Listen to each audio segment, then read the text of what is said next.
This is shaky footage, and this is also shaky footage. And while there are some moments when shaky footage can be interesting, usually it makes you dizzy. Now the question is if a shaky photo can be good. So the challenge from today is going to be to create shaky image intentionally. And the best thing about shaky images is that they look interesting on any time of the day, on any light. It doesn't matter how harsh the light is or how soft it is. It doesn't matter if it's windy or not. It's gonna look interesting because of a mystery factor. Now let's talk about the concept, where this idea comes from. I was inspired by a painter called Monet. He was a French painter. He invented the Impressionism, where he painted the landscapes like an impression, if you want.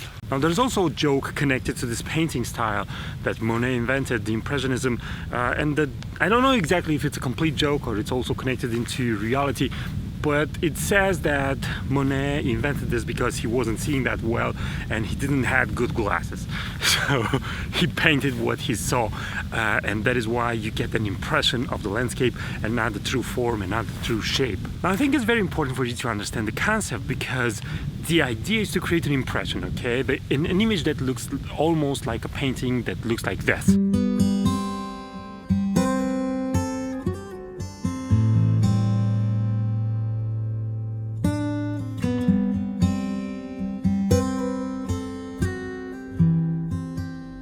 This result can be achieved in multiple ways. You can move your camera while you're shooting, you can do something like this, you can do something like this, but you can also do an exposure from the tripod when it's really windy outside, and you get a really long exposure and you get an impression of the landscape, but you also get some sharp edges from the elements that are not moving. So it's a combination of sharpness and shakiness, if you want. But the idea is to create something that looks completely different, that the human eye can't see, you can't understand the movement of the landscape in front of you.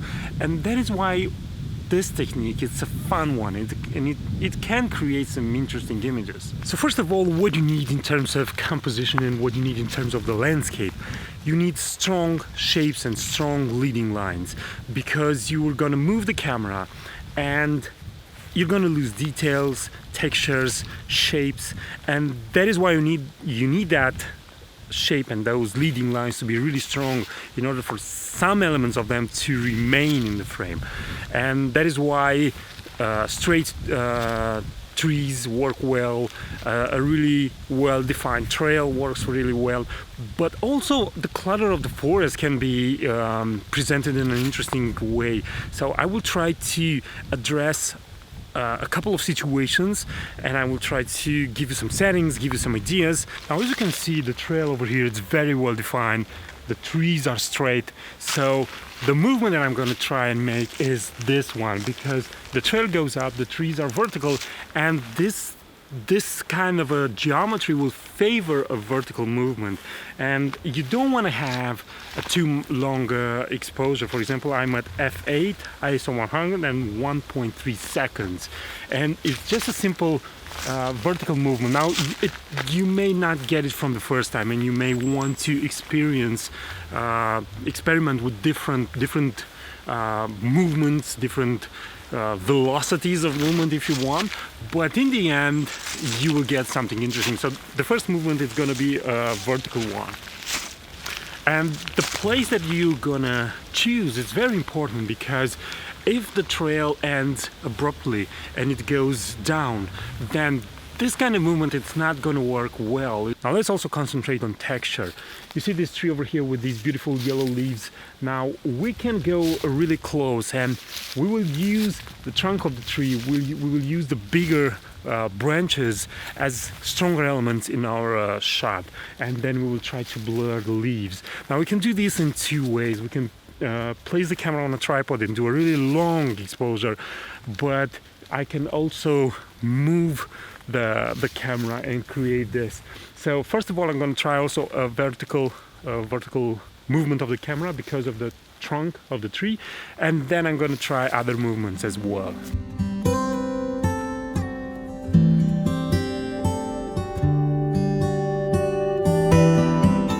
I'm going to go with a movement like this. something like this. I'm going to do small circles, and the exposures is going to be longer. The idea is to create a brighter image, a much more brighter image. Now the circles are really small because I want to kind of preserve a little bit of the shape of the trunk.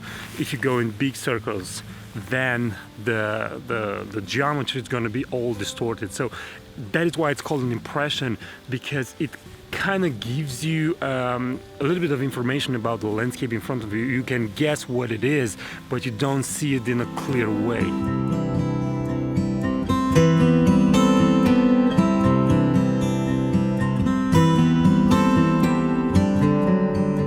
Now let's use the same idea, but a little bit different, and create in some way another type of impression. So I'm going to place my camera on the tripod. I'm going to go for the longest exposure that I can do, and have the tree over there with the blown by the wind leaves creating the image. Of course, I'm going to have to wait for some wind that just right now decided to stop. So we're going to be here for quite a while. I'll just show you the image.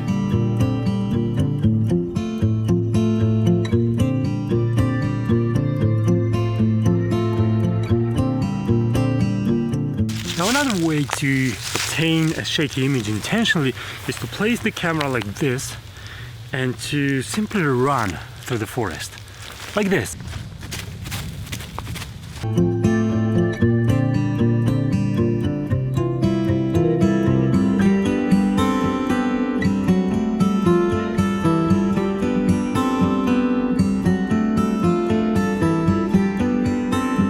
The last idea that I have for you today, and I'll leave the rest of these techniques to be posting comments below by you, is to find a tree that is suitable for a vortex type of image. This type of images work very well on pine trees. I also did some postcards, and they sold pretty good because they look different. I don't know if I'm gonna find a tree that will look good in a vortex type of image, but I'll tell you how I'm creating these images. First of all, you need to focus on and place your subject by using the rule of thirds, and then you zoom your lenses. Now there's another technique where you just go like this. Now you zoom your lens, and then you hold the zoom ring and you rotate the camera. Okay, so the camera rotates and you hold down the zoom, and it's a basically zooming out motion, but you are also moving the camera, and that is what is creating this vortex effect.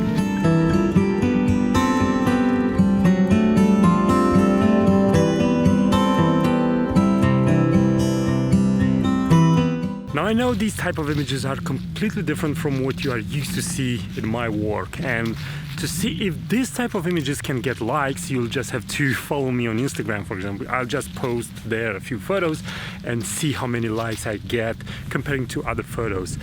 But I think it's an interesting experiment where you force yourself to go outside of your regular way of seeing the landscape and perceiving the landscape and understanding the landscape. It's an interpretation, if you want, and the result is very much connected to your ability to see something that it's not really there, to see the general impression, the general shape of the landscape. Now I hope you like it. I hope you subscribe to this YouTube channel. You can also place a comment below. You can also buy one of my editing courses. It's up to you what you're doing, but I just want to hear your opinion on this, because it's a way of photographing the landscape that it's so different from the normal and usual way of photographing the landscapes. So until next time, keep on photographing. It's the only way that you can get better. Bye bye.